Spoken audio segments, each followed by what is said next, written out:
سکھ تاریخ کے عظیم ترین سکھ جنگجوؤں اور انقلابیوں میں سے ایک بابا بندہ سنگھ بہادر کی کہانی یہ ہے۔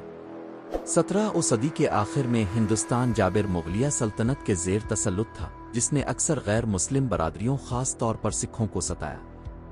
سکھ گروہ خاص طور پر گرو گوبند سنگھ نے خالصہ قائم کیا تھا، جو راست بازی کے دفاع اور ظلم کے خلاف لڑنے کے لیے جنگجو سنتوں کی جماعت تھی۔ اس روایت کے سب سے نمایاں جنگجو بندہ سنگھ بہادر تھے۔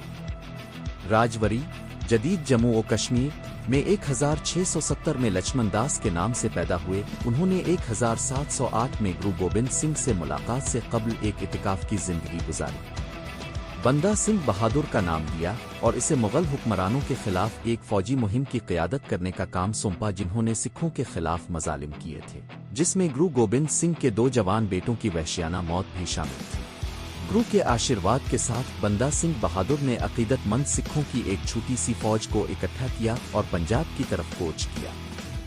اس کی پہلی بڑی کامیابی 1709 میں ہوئی، جب اس نے مغلوں کے گڑھ سمانہ پر حملہ کر کے قبضہ کر لیا۔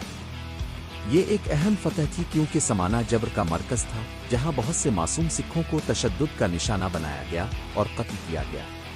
بندہ سنگھ نے سونی پت کیتھل اور سرہند جیسے قصبوں کو آزاد کرواتے ہوئے اپنی مہم جاری رکھی، جہاں گرو گوبند سنگھ کے بیٹوں کے قتل کا ذمہ دار مغل گورنر وزیر خان مقیم تھا۔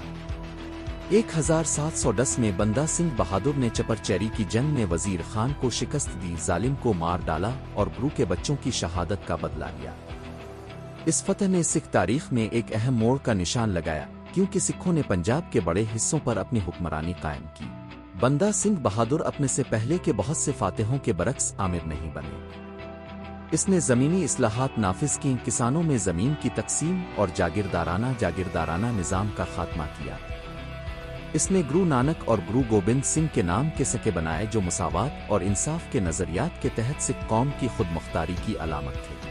تاہم بندہ سنگھ بہادر کے انقلابی عروج نے مغل سلطنت کو خطرے میں ڈال دیا۔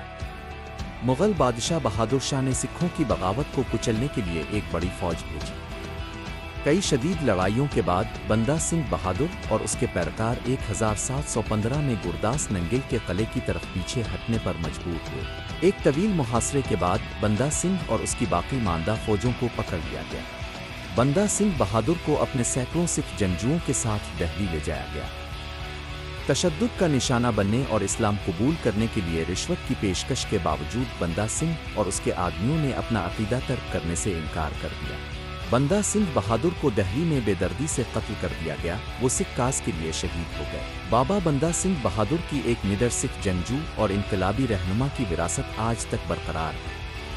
انہوں نے سکھوں کی نسلوں کو ناانصافی اور ظلم کے خلاف کھڑے ہونے کی ترغیب دی، اور ان کی اصلاحات نے جابر حکمرانوں کے خلاف مستقبل میں سکھوں کی مزاحمت کی بنیاد رکھی۔ ان کی زندگی خالصہ کے اصولوں کی یاد دہانی ہے، راست بازی کے لیے لڑنا اور کبھی ظلم کے سامنے نہ جھکنا۔